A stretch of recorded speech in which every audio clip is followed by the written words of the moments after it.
Steel City. Is everybody ready to go? Let's proclaim the greatest radio show. Welcome, fans, to our Steelers recap. I'm Jim Sella. He's Jay Dash. The Pittsburgh Steelers got beat by the New England Patriots. What was it, Dash? 27-16? 27-16. Brutal, although I thought it would be a bigger blowout than it actually was. The Patriots offense kind of struggled, I would say, for the Patriots for the most part anyway. They held Tom Brady under 400 yards passing. Yeah, well under 400 yards passing. I don't know if they struggled or not. They had a couple turnovers. The Edelman turnover, that was actually a special teams turnover, I believe. And Chris Hogan early in the game. Really, though, I mean, everyone's saying, hey, it wasn't as bad as I thought it was going to be. Well, the Steelers' defense couldn't stop the run, so really, Brady didn't really need to do much in this game. LeGarrette Blount ran all over this defense. The second week in a row, this defense could not stop the run at all. Brady only threw 26 passes, completed 19 of them. I mean, 2 touchdowns, 0 interceptions. So he looked pretty good to me. They just didn't need to use him because LeGarrette Blount was just running all over this team. He was running wild, brother. They Yeah. could put Kevin Hogan in, or what's his name, Chris Hogan there. There's too many Hogans in the league right now. Yeah, they could have put Chris. him in at running back and he'd have gashed us. This Steelers defense cannot stop the run without Cam Hayward. It's pathetic. Yeah, Cam Hayward. I mean, there's a lot of injuries going around right now, but most of it has to be Cam Hayward, obviously. It's nice that we're going to have a bye coming up here this week. Hopefully he can come back healthy after the bye. Yeah, we need it. Our defensive line depth is garbage. L.T. Walton was like a 5th or 6th round draft pick. He's a nobody. Ricardo Matthews, he might as well be. Who was that fat guy we got from San Diego like a year or two ago that was garbage? He's just as garbage as that guy. And He's just as garbage as that guy. Neither one of them deserve to be on the roster. The Steelers defense, it's just not playing well. And coming into the season, I knew they weren't going to be great. You know, we didn't predict them to be a top 5 defense or anything. Man, they looked like it when they were healthy, though. They though. got hurt, they were at least playing well. So now with these injuries, it just shows that the depth isn't there on defense yet. Which is why, and I got to get this off my chest real quick, all these idiots who keep saying the Steelers need to invest a high round pick on a quarterback 2 years ago, last year, hey, morons. Our defense would be even worse if we would have drafted a quarterback then. And Ben isn't done yet. Just because he got a knee injury, everybody overreacts. You can't burn a first-round pick, reach for a quarterback when your defense has been as bad as the Steelers' defense has been, because then all these moron yinzers would be saying, we wasted a pick on a quarterback, Big Ben's still healthy, and our defense is garbage. Yeah, believe it. I tell you what, though, man, the defense looked great to me for most of the season until the injuries really started piling up, and then things changed. I mean, they've been playing in blowouts. Either way, when they lose, they get blown out. When they win, they blow the team out. So they just got to get more consistent, man. And really, you're right, Cam Hayward got to get back on this defense because really, even if Big Ben was healthy, man, I still think they would have lost this game because Brady would have just threw more. Yeah, when you get gashed by the run, I mean, that kills you. And if they needed something else, I mean, we've seen it in the second half of this game. The Steelers, made it 14-13, I believe. And then they just went straight down the field, and that's when Brady hit Gronkowski on that big touchdown pass. Or it wasn't a touchdown. It was down. Was it a touchdown? I know he did have a touchdown. Inside. No, he had the touchdown up the seam. The long pass, he got pushed out of bounds around the 5-yard line.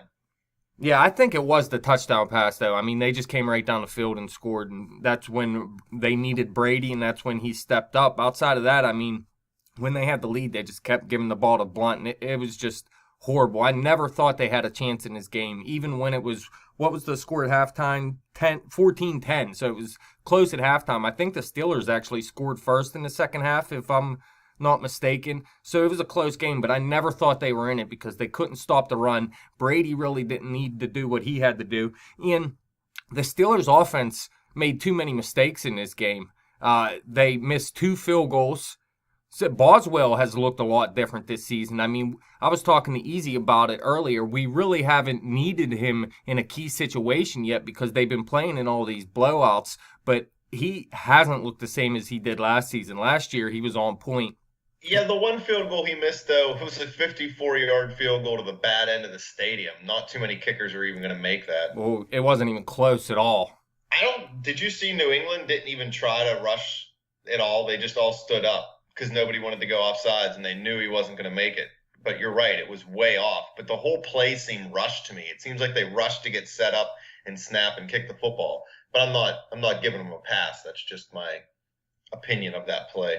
And then Landry Jones had a mistake. He threw that pick in the end zone when they were driving. But he did have a touchdown pass that got called back by penalty as well. And I think that was the same drive they missed a field goal. So they missed out on a full 7 points on that drive right there. Yeah, the Steelers, I mean, pretty much most of the game, they were within one score. At the end of the first quarter, they were only down by 7. At the end of the half, they were only down by 4. At the end of the third quarter, they were down, 20-13? So, I mean, going into the fourth quarter, they were still statistically or whatever score-wise in this football game. But just like you said, they just looked outmatched the whole game. The offense had a couple glimpses of hope. They had a couple big plays. Antonio Brown got some catches and got some yards. Le'Veon ate up some yards.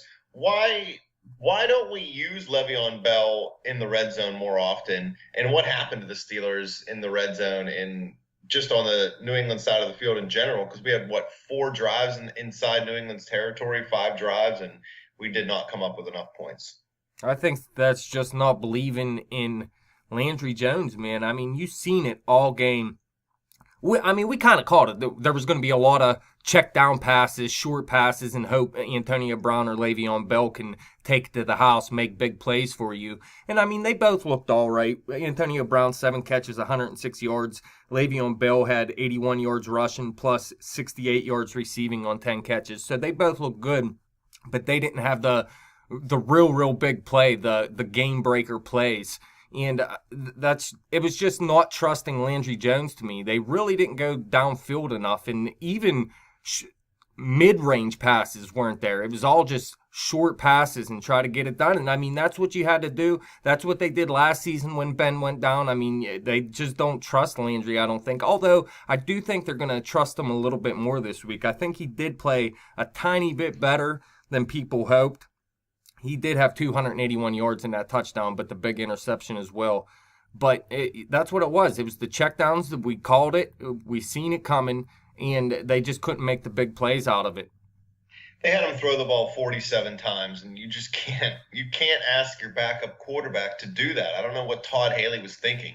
Like we just said a few minutes ago, we were always at least within about 1 score in this football game. There was no reason they couldn't continue to try to run the football.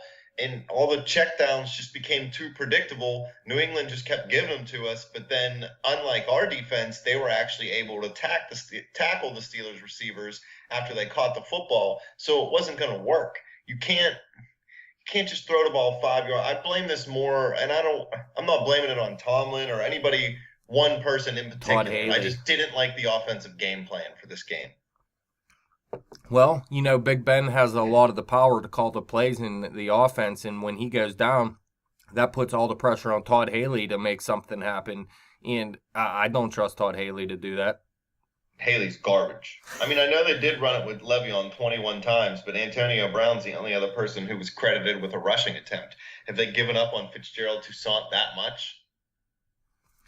Well, I don't know if they've given up on him. This was just a game that you want your best players out there at all times. So I think they were just featuring Le'Veon Bell. Look, he had, 31 touches in this game. So they were trying, get the ball to your playmakers. You're down.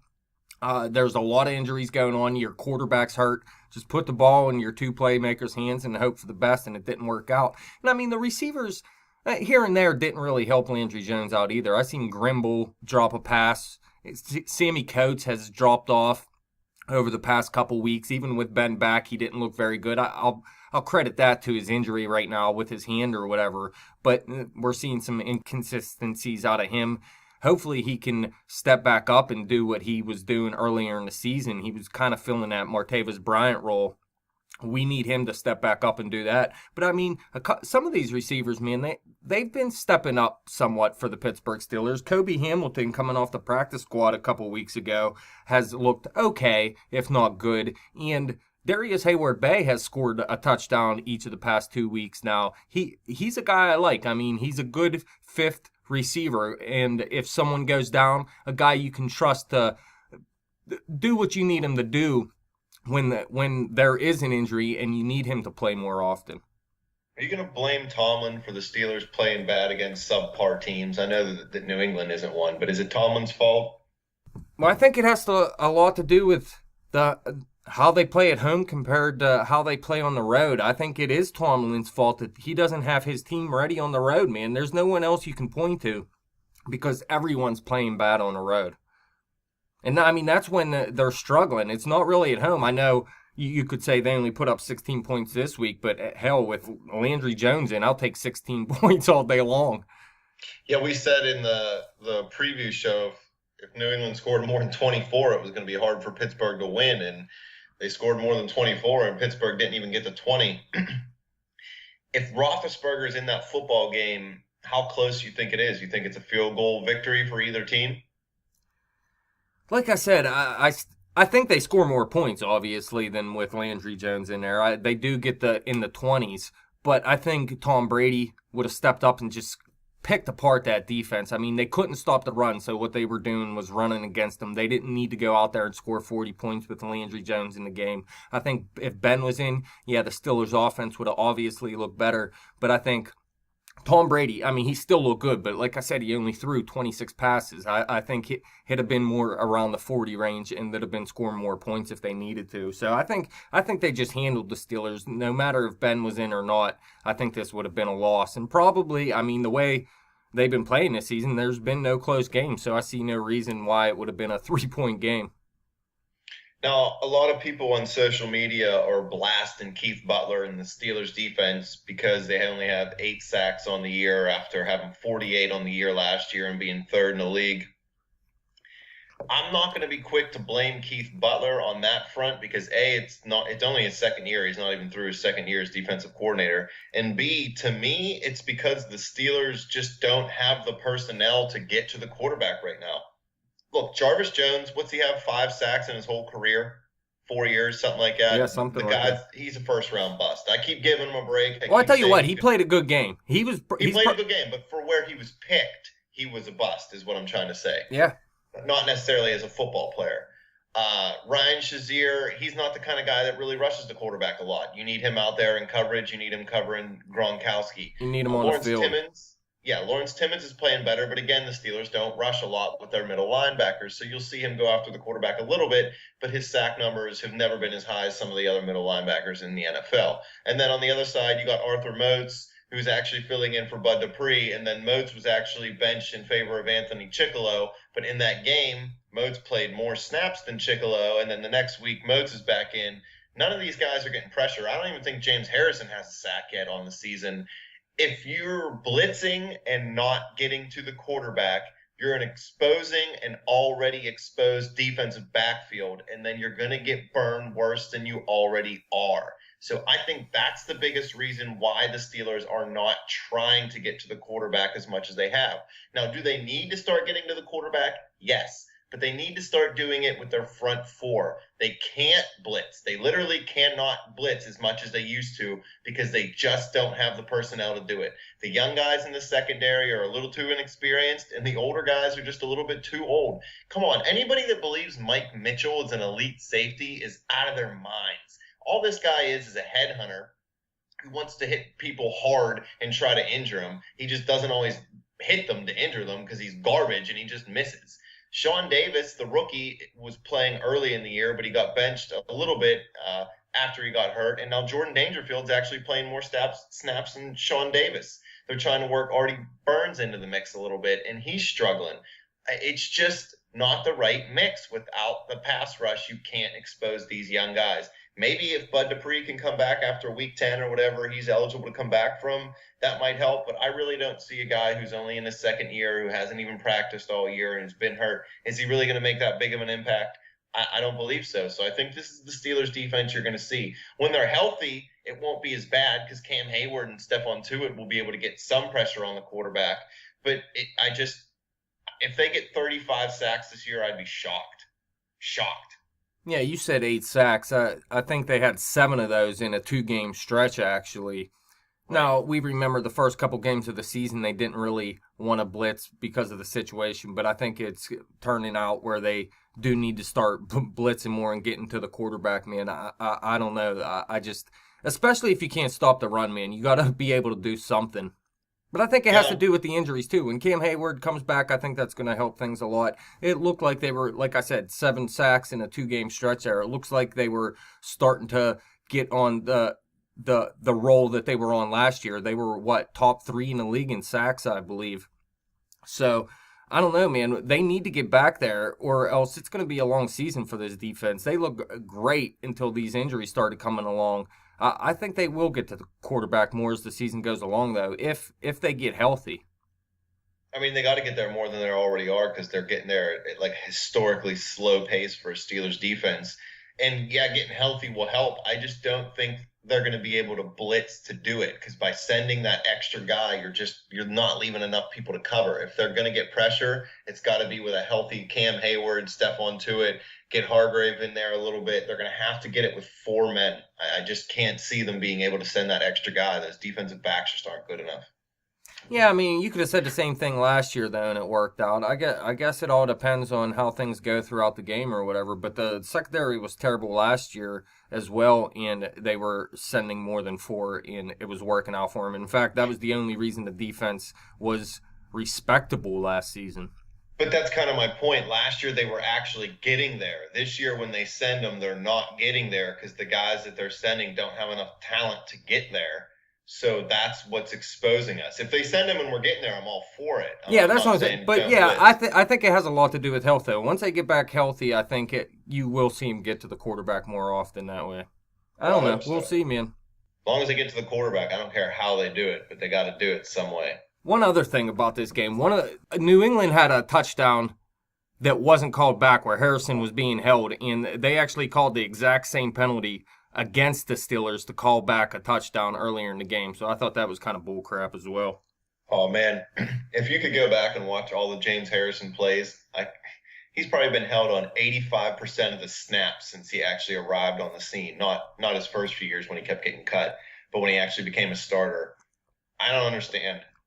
Maybe it's because I'm a Steeler fan and I just think I see it. I don't get it, but it looks like holding to me, man. This guy gets held constantly. Hey, I wouldn't mind if they called it for both sides, man, but it was unequal in this game. Although I'm not going to blame the refs at all for why Pittsburgh lost. They had their own problems. Like I said, outside of Le'Veon Bell and Antonio Brown, there's no one I can really look at for player of the game on this offense. So I'm going to go with Le'Veon Bell. Again, the best player on this offense, man. He had 149 yards of offense in this game.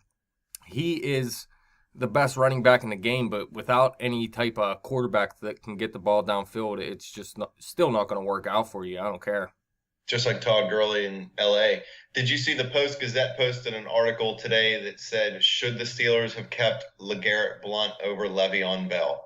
This was a legitimate media outlet posting in this article. Are you kidding me? I mean, just because LeGarrette Blount had a better game than Le'Veon Bell, you're going to write an article that says we should have kept him. LeGarrette Blount was barely even drafted because he couldn't not beat the crap out of an opponent in a football game at the end of a game. Boise State, I this guy that's been a loose cannon his whole career. Yeah, Andy walked off the field. But when they signed D'Angelo Williams, I kind of thought LeGarrette Blount was a better matchup with Le'Veon Bell in the backfield than D'Angelo Williams was. And maybe that is still true, but when Le'Veon goes down, I still rather have D'Angelo Williams over LeGarrette Blount. Yeah, I mean, consistency is what I like in a player, and LeGarrette Blount is only consistently inconsistent. And I know that in New England that happens with running backs, but in his career that's how it was. When he was in Tampa Bay, he was great for like a year and a half and then just completely fell off. I mean, this guy, if he gets in his own head, he's just a mental case. And there's no way that you can even make that argument. I can't even believe they wrote that article. I don't forget who wrote it, but it was pathetic. So who you going with for offensive player of the game? I'm going to give it to the offensive line in general. I think they helped Le'Veon get to the yards that he got, although he earned every single yard that he got himself. They kept Landry upright. They gave the Steelers a chance to win. If you put pressure on Landry, they don't even score 16 points in this football game. So I think the Steelers' offensive line really gave them an opportunity to win, and it just unfortunately didn't happen. How about defensively? Well, Timmons didn't puke on anybody, so I can't give it to him. I don't even know. Is there a defensive player of the game? See, I think Jarvis Jones played one of the best games of his career. I mean, like you said, he's been pretty much a bust in this game, man, right from the very beginning. He's the one that forced the fumble and recovered the fumble on Chris Hogan early in the game there, and really he was flying around the field a little bit, man. So I kind of like what I seen out of Jarvis Jones. If he can keep that energy moving forward, I think he might be able to turn around his career. Will he ever be able to get sacks? Well, he did have a QB hit in this game. All right, I guess I'm going to have to give it to Lawrence Timmons, even though he didn't puke on anybody, just because he had 11 total tackles. Yeah, I mean, Lawrence Timmons, he looked all right, I guess. He does look a little bit slower these days, but he's still one of the most consistent players on his defense, and he really doesn't get hurt that much. Yeah, he's not worth the $15 million he's getting paid right now, this season anyway, but he's been a great guy for this Steelers franchise, especially going from outside linebacker to middle linebacker and being as dominant as he was throughout his career. He never really got the respect that he deserved. Is there a special teams player of the game? Because it ain't Boswell. It's definitely not Boswell. I was even going to write a song about him. Can't do it now. I'll tell you what, Jordan Berry looked pretty good in his 4 punts. Dude's kicking the ball well this year. A little inconsistent last year, but he had some big kicks, but he shanked a couple last year. Let's just hope that doesn't start happening, because with Landry Jones at the helm, it's going to be bad. When do you expect Ben to come back after the bye week? Well, they said 4 to 6 weeks originally, and then I think it was Art Rooney that came out and said they hope to have him back in 2. So 2 to 3. That would be... Yeah, no. There was reports earlier today that Ben was out on the practice field and moving around a little bit just because he wants to see where he's at. And, of course, everybody assumes that automatically means he's going to play against Baltimore. But we'll get into this a little bit in our Steelers bye week episode. Roethlisberger coming off an injury is not really the best quarterback in the league. So it's an interesting thing. When do you bring him back? You know, you got Baltimore and then Dallas and then Cleveland, I believe, in the next 3 weeks after the bye week. So it'll be interesting to see when the Steelers try to bring this guy back and see how healthy he can get, how fast. Yeah, I think whenever he's healthy enough to play, they're going to play him. I don't think they're going to decide, hey, let's play Landry because we're playing this opponent or something. If he's healthy, he's coming back. But it doesn't matter right now, man. Until this defense stops the run, it's gonna look bad. I mean, they have to stop the run because we know they can be beat in the passing game. They step up in the red zone or whatever. But when you're getting beat down in the run game in the trenches, it's going to be a long season if this continues. They gotta, even if Ben's back, like I said, they gotta be able to stop the run because. Let's say Landry Jones plays in his Baltimore game. If they don't stop the run, they're not going to win that game. I'll give them a chance in that Baltimore game with Landry Jones, but they got to step up and stop the run. If Ben's back versus Dallas and they're unable to stop Ezekiel Elliott, I don't think it matters. I think Dallas will come out and beat them. They need to be able to stop the run or else they're going to lose a lot of games. So who's more important, Big Ben or Cam Hayward? Big Ben, but... Is Hayward as important to the defense as Roethlisberger is to the offense? I mean, right now it looks like it, doesn't it? To me, it does. I mean, Cam Hayward, definitely they don't give him a lot of credit outside of Pittsburgh because he doesn't get flashy numbers. He's not putting up 15, 20 sacks. 7 sacks 2 seasons in a row by a Steelers defensive lineman is beast. Because those guys are not even supposed to be putting pressure on the quarterback, yet Hayward still finds a way to get there. He's beast against the run. I know Jay Ajayi rushed for 200 yards again this past week. That's not going to be a trend. It's definitely the exception for the past 2 weeks. I think Arian Foster thinks it's going to be a trend. Yeah, maybe. He decided to retire like a pansy. Well, hell, if the guy in front of you is getting 200 yards every game, you might as well just quit. That's it. Just give up. But I don't know. Hayward and this defense, they don't look good without him. No, they don't. I don't think the offense looks very good without Ben either, though. Brutal. Anything else for the fans? No. Fans, that's it. Sorry the Steelers lost. We kind of all seen it coming, though, with Landry at quarterback and the defense giving up 1,800 yards rushing per game. Any questions, comments, hit us up on Twitter at bet_the_spread. Hit me up on Twitter at betjimthewin. Check out the Facebook page at facebook.com/betthespread. Keep coming back to YouTube and clicking subscribe. I hope that stupid app doesn't update again because I'm sick and tired of relearning how to use it.